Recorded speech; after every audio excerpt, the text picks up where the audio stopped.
So there it is, half of the caliper is removed, the piston system. They don't really look that worn. You could still see the angle there in the brake pad where they kind of taper the edge. So, but like I said, something is jamming because it's getting hot. I just used some wire to hold the piston system back, and Toyota recommends actually disconnecting the brake hose, but as long as there's no kinks, real sharp kinks in it, you should be okay. I think they recommend it because sometimes the outer sheath of the hose could crack, so undoing it would probably lessen that.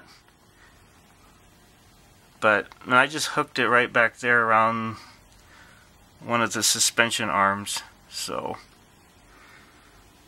anyway,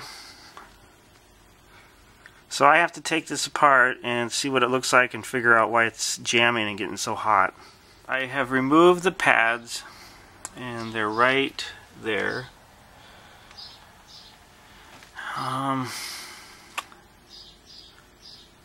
I'm not too sure.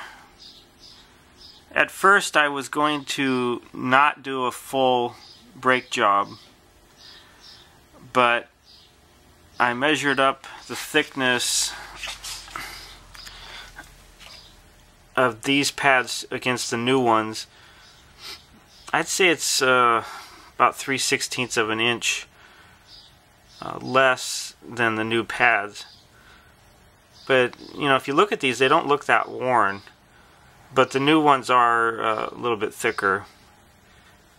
So I'm going to go ahead and do a full brake job just because it's 40,000 miles and this is the first time a brake job's been done on this car. So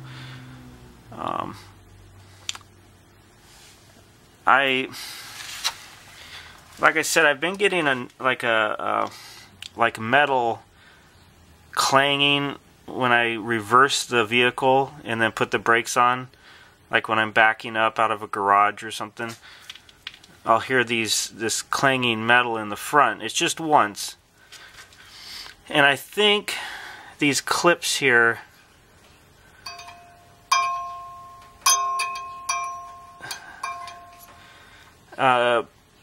they allow the brake pads to float.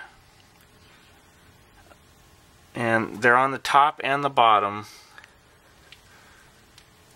Sorry about the focus. So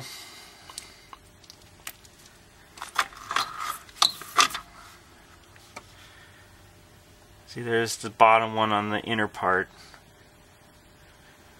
Right there. So those clips, and they're replaceable, you can get them through Toyota. They're about $24 to redo both sides. There's that one. Okay, so there's that one right there. So there's 4 on each caliper, and when you buy the replacement kit you get all 8. And there's no wear on the old pads. I matched them up with the new ones. So these edges right here and right here is where those clips ride, and there's no wear.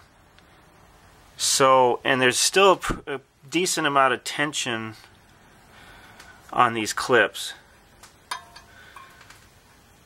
It's pretty close to the same tension as the new ones. At least that's the way it feels to me when I put my finger on them. So I don't think those are 100% of the problem.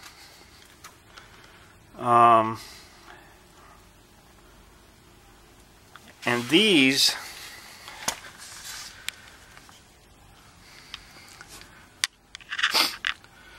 are your slide pins.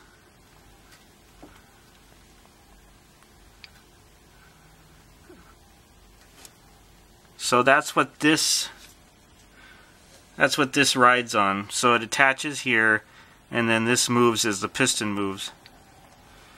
And these are the bolts that bolt into this. So basically this is like a bolt. It's a slide. There's no threads though because it has to slide in here. It's just got threads on one end, on the open end, to put this in. So what I did is I jiggled it like this, back and forth, and there was a little bit of like knocking of metal.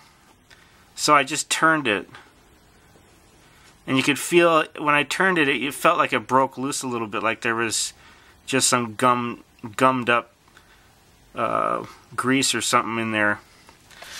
So when I turned it both ways, now it feels a little more solid, and the same with the bottom one. So they feel a little more solid than they were when I first tested it. So if you take this apart, you know, I would recommend just playing with this a little bit to get some of the lubrication that's already in there distributed a little bit more.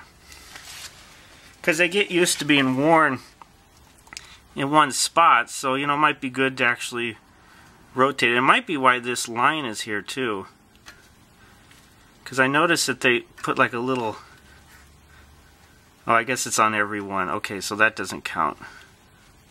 I was thinking maybe that was a marker. But yeah, I would rotate these. I don't know if I'd take them out and re-grease them. I might do that, but I actually ordered the kit for the replacement parts in here. Not this part, but just the rubberized parts. So I don't know what I'm going to do yet. And I still haven't checked the piston either. The piston, of course, I can't push it back by hand. So I'm going to go get that tool or find a C-clamp. The fact that this is right here, I don't think I'm going to use a C-clamp. So what I'm going to do next is take the rest of the caliper system off, and then I'm going to try to get the disc off so I can go get a machine, because they are pitted a little bit. It is pitted just a little bit, so it probably wouldn't hurt to get it cleaned up. And I'm thinking I might have to use these, because it feels like it's stuck on there, so I'll find out here in a few minutes. It's a 17 millimeter.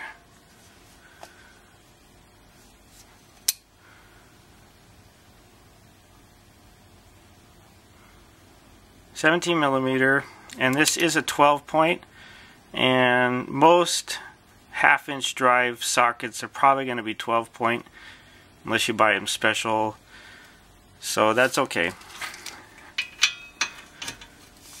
We've got my breaker bar, and it's a good idea to try to have the steering, the hub facing more forward than at an angle, just because when you put force on this bolt, it can put a little bit of stress on the hub system. So you know, you could just judge it and see what you think, but sometimes I try to do that.